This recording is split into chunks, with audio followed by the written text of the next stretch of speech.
I'm fully listen. I'm fully empathetic with how you're feeling. I was on Garland Nixon's podcast yesterday. I put on a neck brace. You know the things that people when they have whiplash from a car accident. I put one of those on because it was symbolic of what we're going through.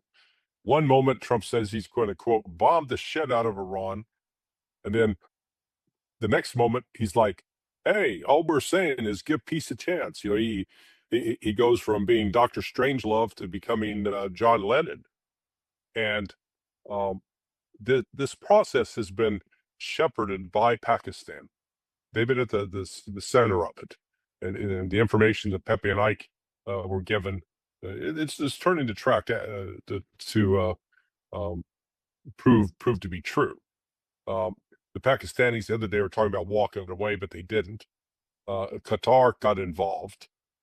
So it looks like what they have produced is based on those 14-point document that Iran introduced back on April 8th, that they've come up with a memorandum of understanding, so how they're going to work this. It doesn't mean that they've actually got agreements on each of the issues, but apparently one of the key sort of acts of good faith has been carried out by the United Arab Emirates, who turned over reportedly $3 billion the other day.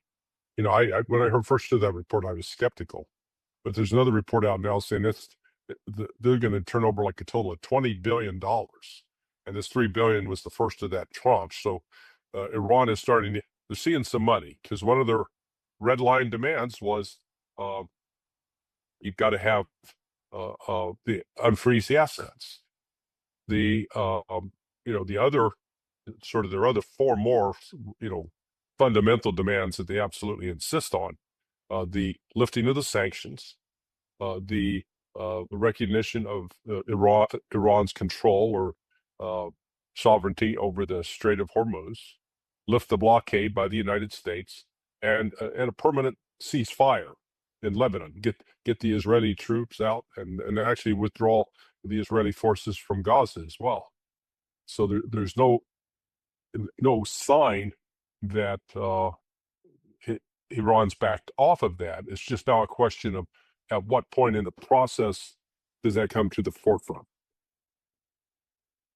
Yeah, well, I saw from the Iranian side that is Aragchi, he came out as well and was making the point that the memorandum of understanding will put this out in different steps. That is, first step, we'll do this. Once it has been achieved, we'll move to the next step. But so the first step apparently would be, they signed this memorandum of understanding, and once it's signed, all of Iran's assets will be released, and they will not be frozen again. This is kind of the deal, and once this is done, they can move on to the next step. So this is quite significant. It's releasing the sanctions. It's not the most difficult thing to do compared to the other tasks, but it is a show of goodwill, though, because it's been so many nonsense negotiations, and also once you get this out of the way, it's gonna essentially be a cost for the US as well to go back on what is promised. So it's a good first move, but what are the other things that have to be included into this deal, though? Well, again, lifting all the sanctions, not just oil. So part of what one of the initial gestures will be lifting sanctions on oil. That benefits Trump as well.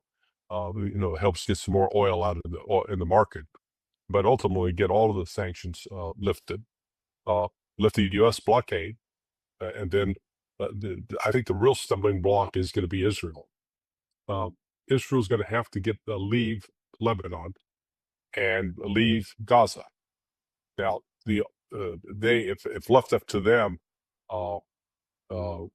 they are not going to do it.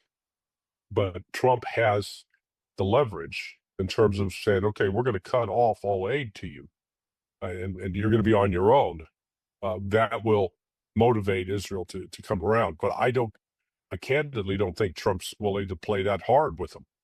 I think Trump is, will lose his fine. But hey, I'm prepared to be surprised and very much mistaken on that. So um, the other issues with respect to the nuclear side, that's for down the road. Now, Israel's complaining that this doesn't begin to address the ballistic missiles.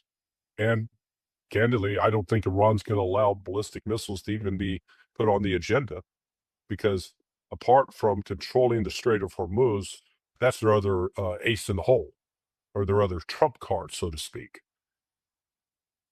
Yeah, I was gonna say, well, on the Strait of Hormuz, I saw Arakci make the point that, while Iran may not well, he said levying tolls would not be acceptable, but he said we're reserved the right to charge for services, given that it's not international waters. It's all the Strait of Hormuz falls within either Iran or Oman's national waters.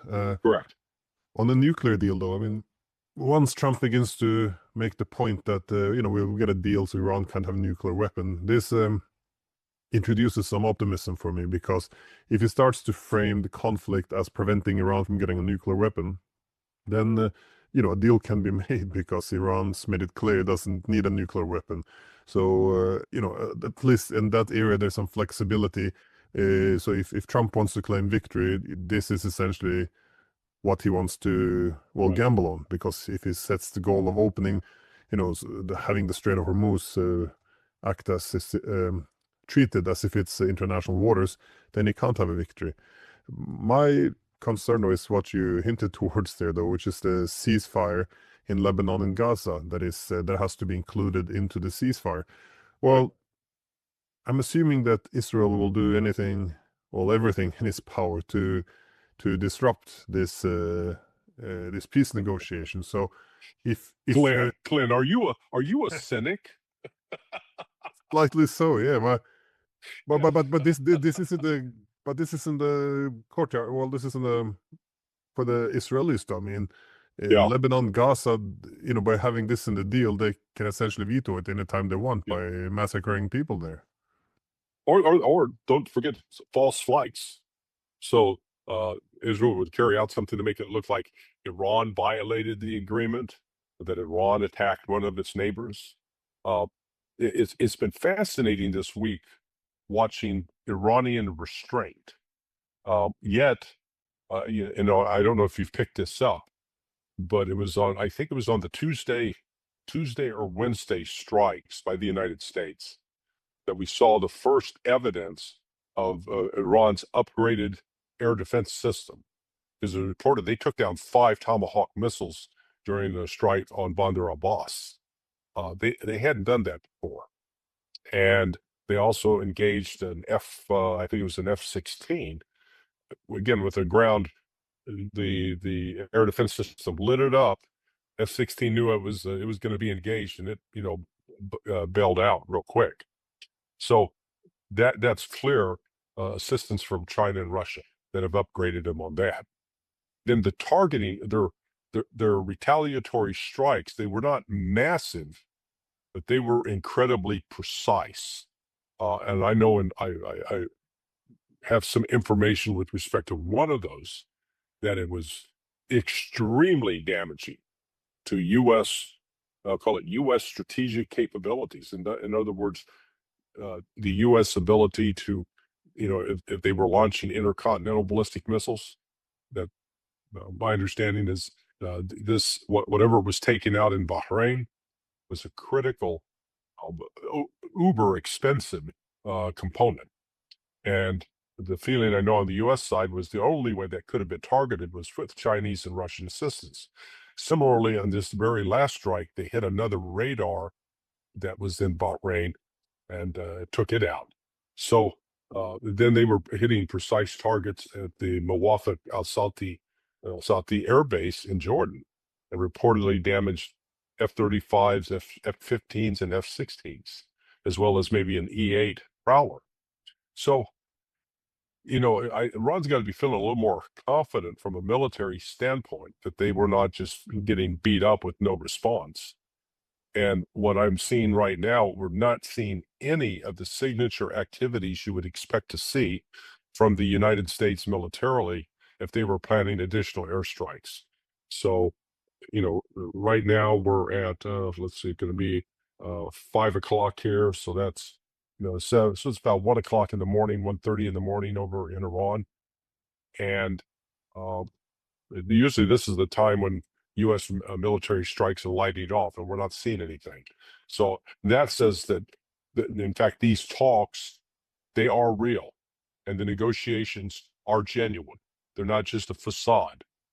Whether they can hold up, that's a whole other issue. Yeah, well, I know skeptics, and I would put myself in that category, would Me too. Me too. well, my skepticism is on the idea that Trump wants an end to the war. I mean, I think the deception is in the past is because they want to defeat the Iranians. They don't want to have a peace agreement and live side by side. But they must be sinking in that they can't achieve their objectives. They can't defeat the Iranians, and the longer they have this thing dragging on, the more pain Iran's going to bring to them. So yeah, why wait until the bitter end? It looks as if, well, again, it could be that this is this realization that they have to throw in the towel. But what do you make of the strikes they had though? Because when the Iranians had the retaliatory strikes, they appeared to focus on Bahrain, on Jordan, and Kuwait. Yeah. I kind of had assumed that any retaliatory strike would prioritize the United Arab Emirates for destruction. But you think this is linked up to the deal, given that Oh yeah.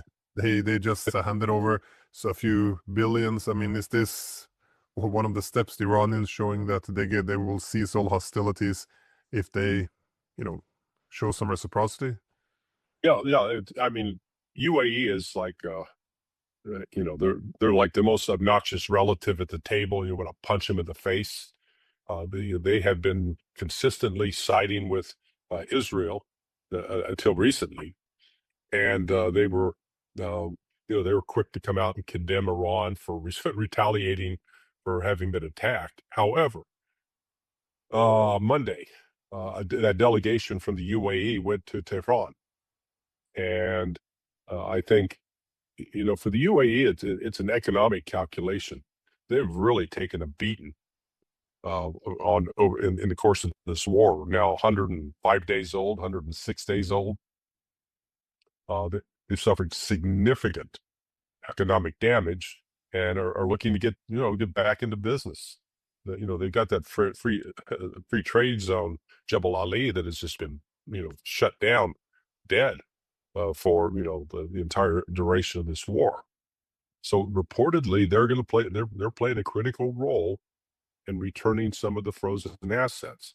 The day after, so they went Monday. The next day, Tuesday, the Qatari delegation shows up, and they stay. And many thought that they would leave, Tuesday afternoon. And as soon as they left, then the United States would start up the attack again. But apparently, they stuck around. They stayed overnight, so they were there during one of the attacks. Even it didn't really hit Tehran, but it was close. And so Qatar apparently played a role with the Pakistanis and working out a document that they could all agree to.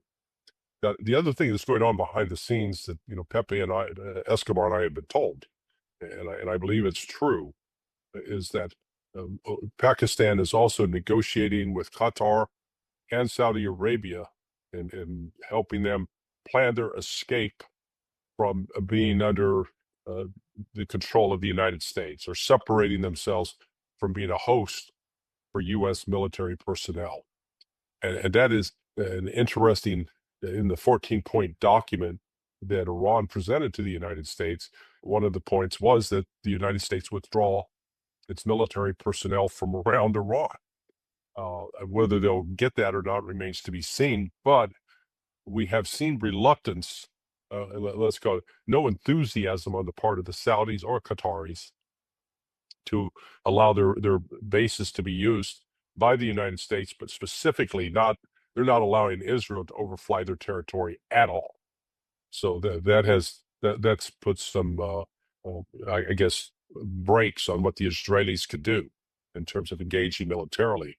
So this is a pretty complex diplomatic effort, and Pakistan's not doing this on its own. Pakistan is doing it with the full support, encouragement. China is the principal, but Russia is a secondary. So this actually comes down to broader constructing a BRICS order, a new international economic order that's going to be free of Western pressure and sanctions. Like Scott Bessey can threaten, oh, we're gonna seize your dollars, and all Iran's gonna say is, well, we're selling our oil in yuan, so screw your dollars. I was going to say, well, what will the region look like after this war? Again, we're delving into speculation. We don't know what exactly is in this memorandum of understanding. We don't know the different steps, if they will be followed. But we do know that what is important for the Iranians. I mean, if they are willing to not cede the Strait of Hormuz, but if they're willing to show some flexibility, then for me it indicates that at least then perhaps the Gulf states have made some commitments to perhaps limit the presence of U.S. troops, because the whole purpose for the Iranians is to holding on to Strait of Hormuz is an instrument to decouple the U.S. a bit from the region. So this objective will stand, but I mean, well, let me ask you, what areas do you think they might be flexible on? The toll, how much you would charge on ships going through. I think all of this, I think it's a means to an end, and the end would be to have a tool to encourage the countries of the region to remove sanctions and to expel U.S. bases as a favorable terms for access. If they go along with this, Hello. Oh, you're back. yeah, I see you moving. Okay, you froze up there momentarily. yeah, I don't know if it was you or me. could be at my end. Yeah. Yeah, So no, anyway, you were saying.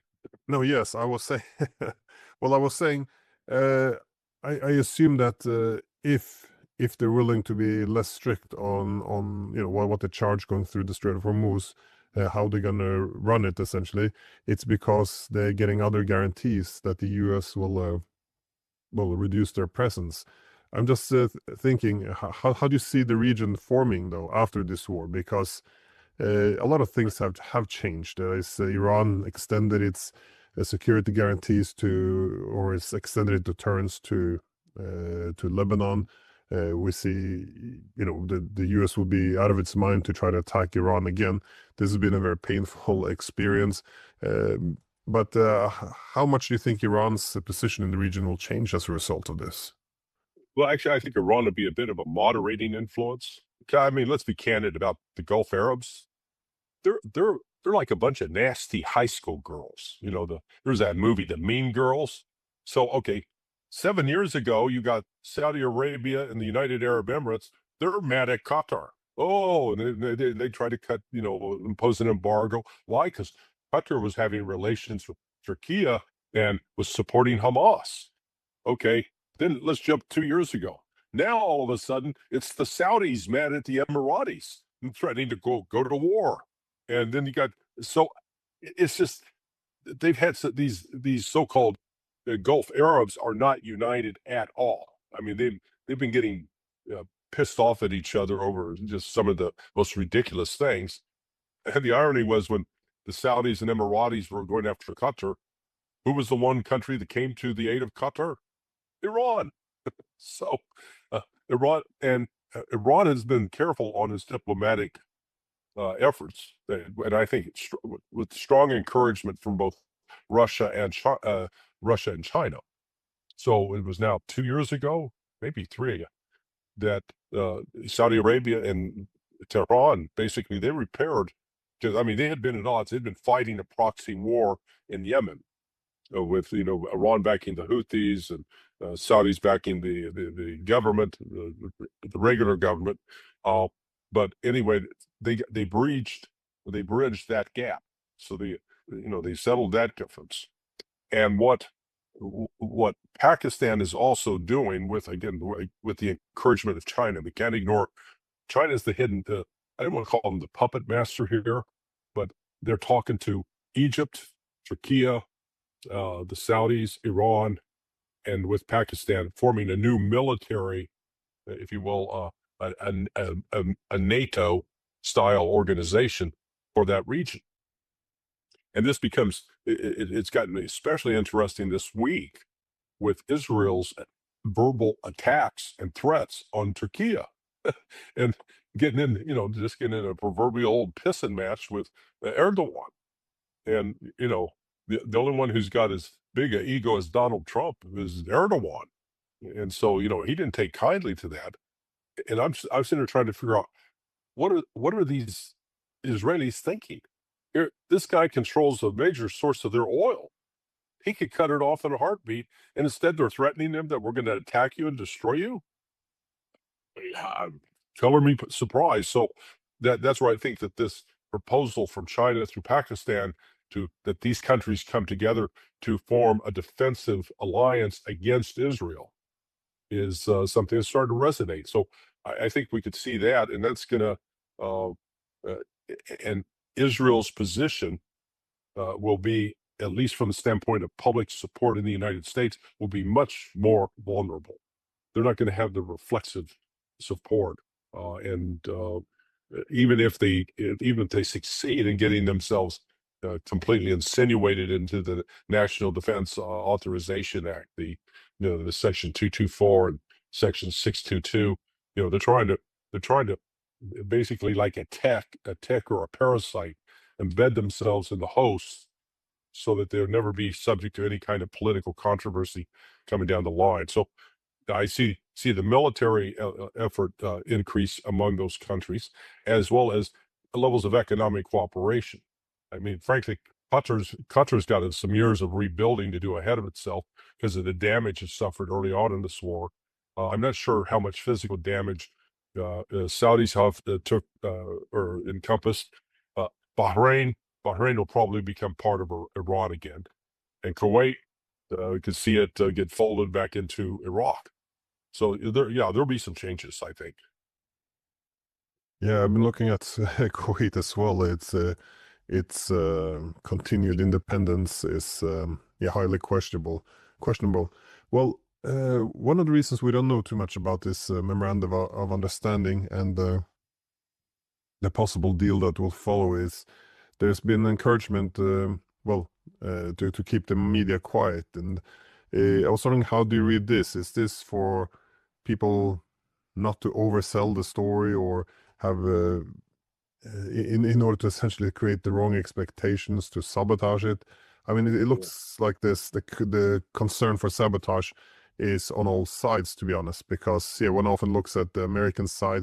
It's many who do not want this deal. The Israelis are obviously also eager to sabotage, but also within Iran, you have the hawks. There are many hawks who also say, well, for good reason, they are in a strong position now. This is the time to, put an end to their enemies, not Right. to accept a deal. And of course, you can understand why they would be hesitant to make any deals after everything that's happened. But anyways, my point is, at all sides, you find some saboteurs. Is this why there's so much secrecy in the media? Yeah, no, I think the particularly on the Trump side of the house, they are trying to prevent a further firestorm.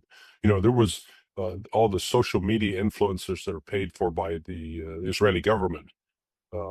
They went on starting Sunday, boy, they went on a blistering attack on Trump, and he was getting phone calls from people like Lindsey Graham and Sheldon Adelson's widow.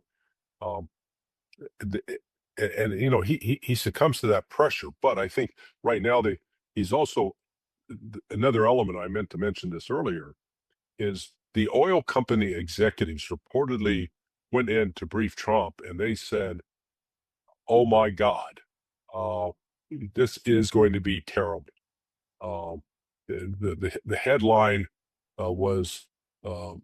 They're desperately trying to warn the White House about major fuel disruption that is imminent. And this official, again, refused to be named out of fear of retaliation.